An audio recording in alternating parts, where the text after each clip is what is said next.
Can't we all get along? Josh goes to school early today.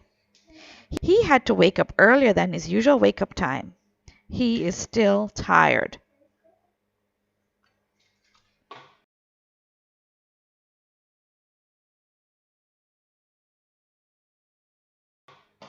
Simon has reached early to school too. They are the first ones to arrive in the classroom. Simon does not usually talk or play with Josh, but since they are the only two children there, Simon asks Josh if he would like to learn to play chess. Josh, however, is not used to this attention from Simon. He also is feeling very tired and grumpy from waking up early. Josh says no. It was a harsh, loud no.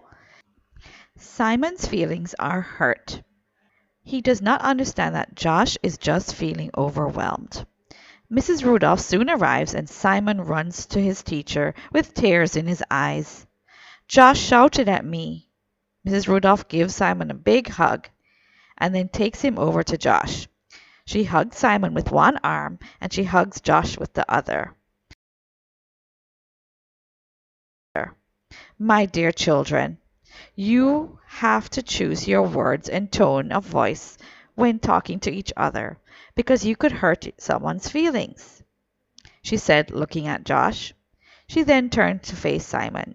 And you have to understand that you cannot force someone to play with you if they do not want to.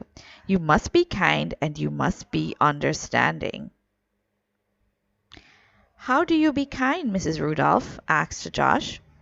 You can be honest, but just say words that are not going to make someone else sad, answered Mrs. Rudolph. How do you be understanding, Mrs. Rudolph? Asked Simon. Just imagine how you would feel if you were the other person, Mrs. Rudolph replied. I am sorry, Simon, said Josh. I am sorry too, Josh, said Simon. Maybe if you would like to, we could play any game you choose. Okay, I want to color, said Josh. That's not a game, insisted Simon. No, you have to pick a game. A game! I said color, Josh shouted. Mrs. Rudolph silently chuckled to herself. The children still have so much to learn about being kind with their words and understanding to each other. They were making the same mistakes again.